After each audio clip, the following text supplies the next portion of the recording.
10 दिवसांच्या प्रतीक्षेनंतर अमरावती जिल्ह्यात दमदार पाऊस. पेरणी झाल्यानंतर पावसाने मारलेली दडी. पावसाने एंट्री घेतल्याने शेतकरी आनंदात.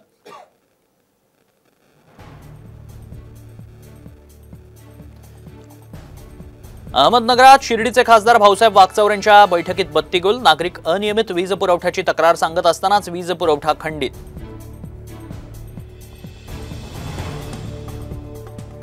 धुळ्यात मोकाट जनावरांचा प्रश्न ऐरणीवर. पालिका प्रशासनातर्फे मोकाट जनावरांविरोधात कारवाईला सुरुवात.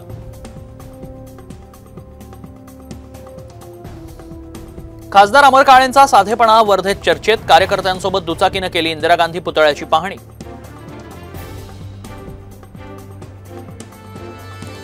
महात्मा ज्योतिबा फुले जन आरोग्य योजनेचा सॉफ्टवेअर अपडेट नाही. रुग्णांना डिस्चार्जच मिळेना. नवी मुंबईच्या कामोठ्यामधील एमजीएम रुग्णालयातील प्रकार.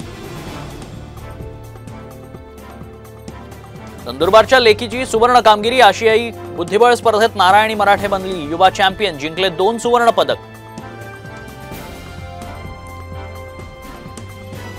आरटीओच्या विलंब पासिंग निर्णयाविरोधात पुण्यात रिक्षाचालक आक्रमक. दंड आकारणं अन्यायकारक असल्याचा रिक्षा संघटनांचा आरोप. नगरमध्ये कांदा दूध दरासाठी मवियाचं आंदोलन. खासदार निलेश लंकेंच्या नेतृत्वात शेतकरी जन आक्रोश मोर्चा. पोलीस आणि कार्यकर्त्यांमध्ये हुज्जत. आझाद मैदानात दुसऱ्या दिवशीही अंधाऱ्यांचं उपोषण सुरू. पोलीस भरतीच्या उमेदवारांसह अंधाऱ्यांचं उपोषण. पोलीस भरतीच्या उमेदवारांवरील अन्यायाविरोधात आक्रमक. अमरावतीच्या विरुळ गावात 4 मुलांना अन्नातून विषबाधा झाल्याचा संशय. 2 मुलींचा दुर्दैवी मृत्यू. इतर दोघांवर उपचार सुरू. आझाद मैदानात दुसऱ्या दिवशीही अंधाऱ्यांचं उपोषण सुरू. पोलीस भरतीच्या उमेदवारांसह अंधाऱ्यांचं उपोषण. चंद्रपुरात जिल्हा परिषद शाळेत शिक्षक नाही. विद्यार्थ्यांचं ठिय्या आंदोलन. व्यथा मांडताच शिक्षणाधिकाऱ्यांनी काढला पळ.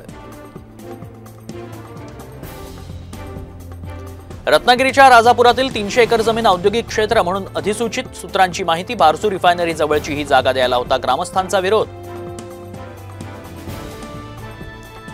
फ्लेमिंगोच्या मृत्यूवरून विधानसभेत चर्चा. त्या 4 फ्लेमिंगोंचा हार्ट अटॅकमुळे मृत्यू. सुधीर मुनगंटीवार यांची माहिती. मृत्यूला बांधकाम जबाबदार आहे का? तुपेंचा सवाल.